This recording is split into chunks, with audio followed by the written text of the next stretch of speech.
everybody. Welcome to the BWC Online Bible Study. Today we're going to be looking at Genesis chapter 5. As we look at Genesis chapter 5 today, we're going to be talking about the descendants of Adam. From Adam to Noah is where we're headed today. It says, this is the account of the descendants of Adam.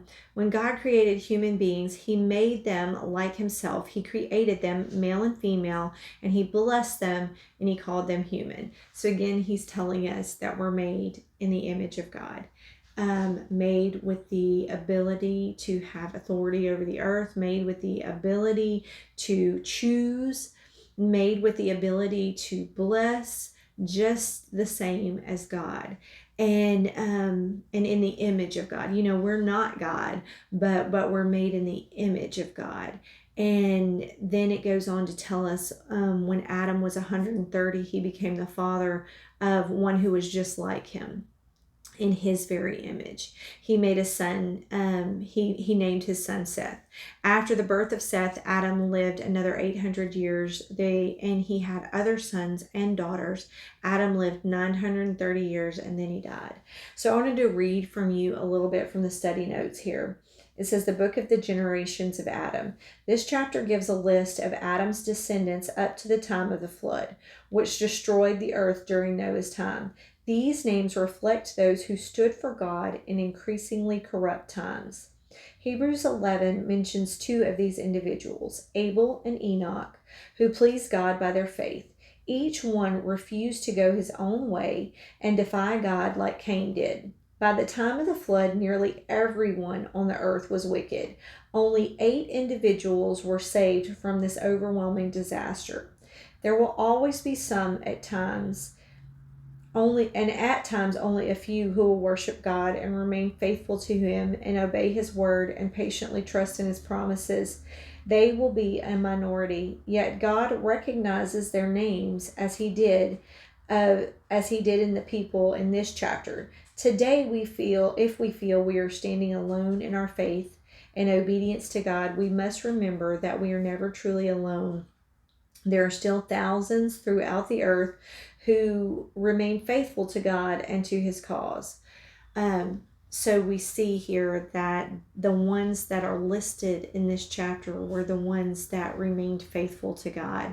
That lineage that was passed on from generation to generation. You know, Adam and Eve had numerous children, and as we see here, he lived lived 930 years, and then he died. The corruption, the sin that entered the world, we're going to see in the next chapter that God's going to put a limit on the number of years that people can live. And we're going to talk a little bit more about that next time. But for today, we're talking about being made in the image of God. We're talking about he created them male and female. You know, there's a purpose and a plan for the DNA that God placed on the inside of you. There is a purpose and a plan for your life. God created you in his image. He loves you and he cares about you. And you know, sometimes we're not happy with the way that life is going, or we may not be content with our circumstances or the things that are going on in our life around us. Some of those things we cause, maybe something else is something that someone else has done to us that we had no control over. But who you are on the inside is who God created you to be.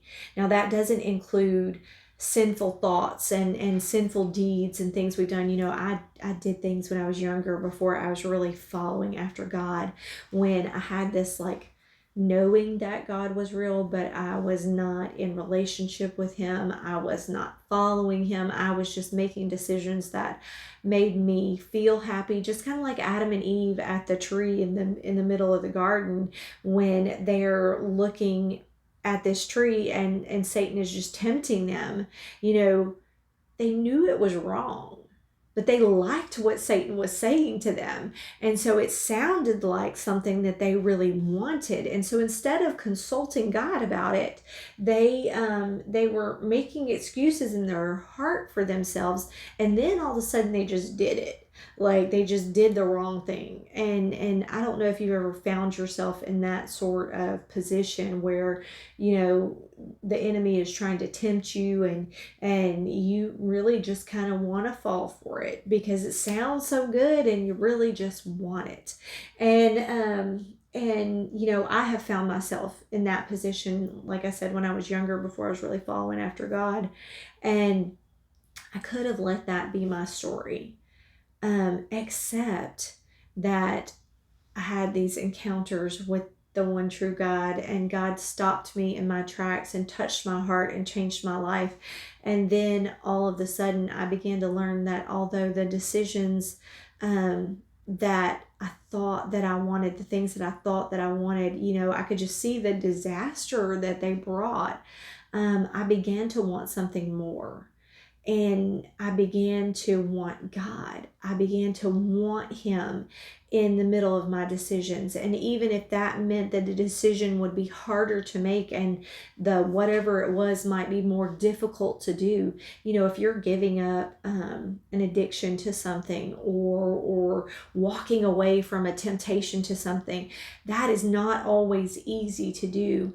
But there's something really incredible that happens when you bow your knee to God and you make those decisions because you love Him, because you trust Him, because you know that His plan for your life is better than your plan for your own life. It's amazing to see.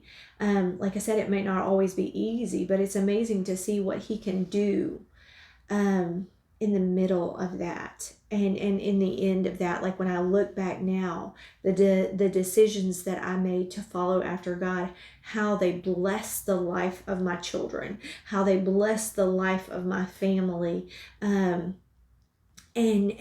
just the things that could have turned out so awful, but because I surrendered them to God, He even took things that I had done wrong and turned them around for my good because I followed after Him.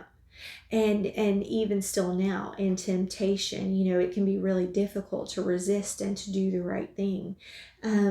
But God is with us in that and can help us through that. And so we see here, back again to where we were in this Genesis chapter 5, the long life that Adam had lived. But then came the death, because that was what was, when you eat the fruit of the tree, you will not surely die. But he did. He did die. It says, and then Seth was 105 years old when he became the father of Enosh. And after the birth of Enosh, Seth lived another 807 years. So it's giving the age of when he had this one child that's important to us, for us to know about. And then it gives how long he lived in total. Seth lived 912 years, and then he died. Enosh lived 90 years when he became the father of Kenan. And the birth of Kenan, Enosh lived another 815 years. He had sons and daughters. Enosh lived 905 years, and then he died.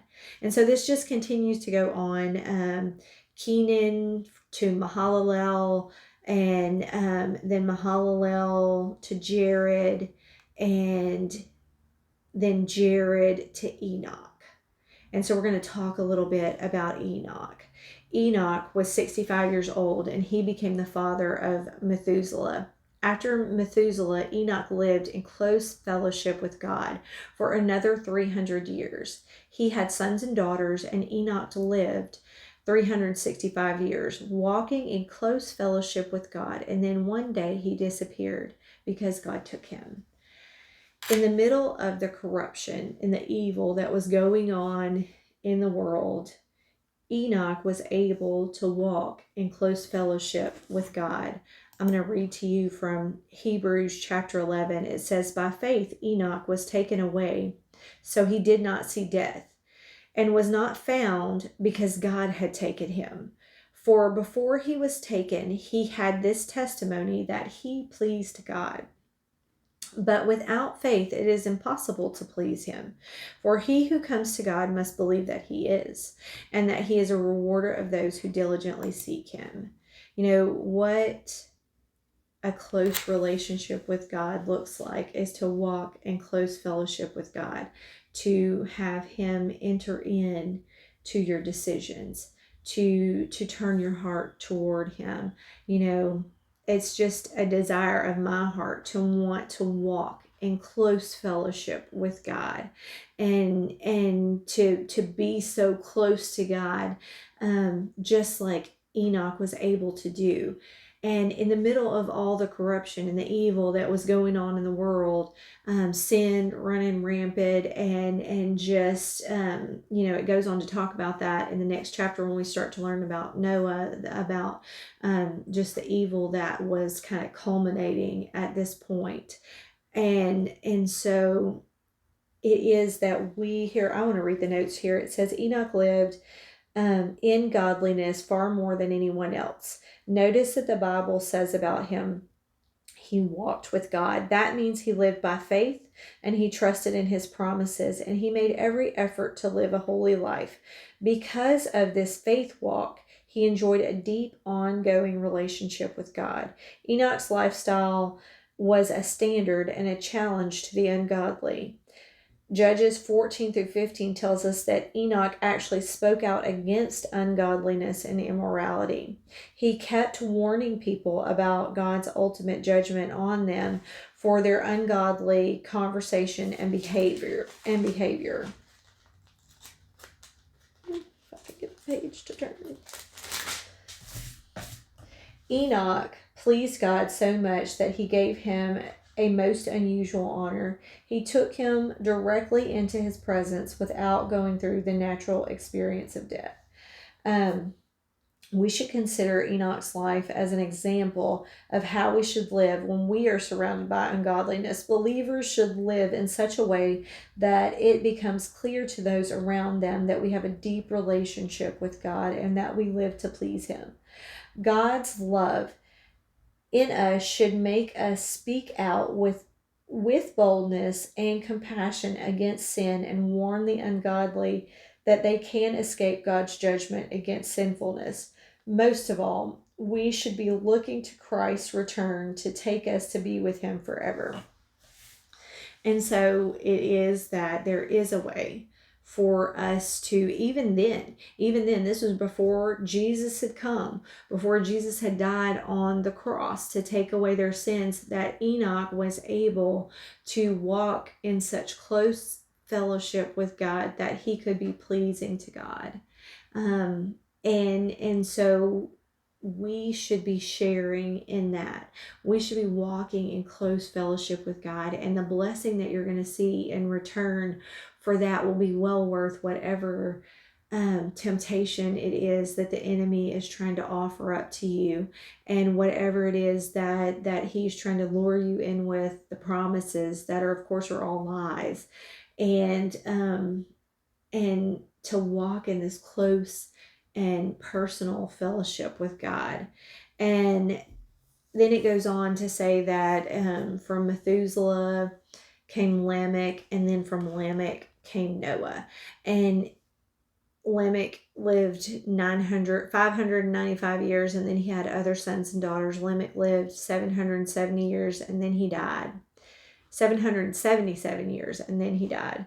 After Noah was 500 years old, he became the son of the father of Shem, Ham, and Japheth. And that's where we're going to leave it off for today. And tomorrow, next week, we'll talk about the life of Noah.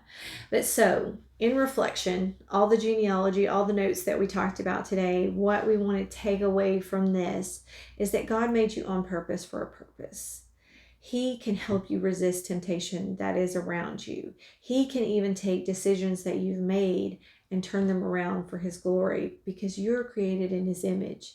He loves you, and he cares about you, and he has a plan for your life. And that even in the middle of everything crazy going on around you, that if you will turn your heart toward God and that you'll walk with him, that there's going to be special blessing that comes on your life. So that's what I'm going to leave you guys with today, Genesis chapter 5, and I will catch you back again in Genesis chapter 6.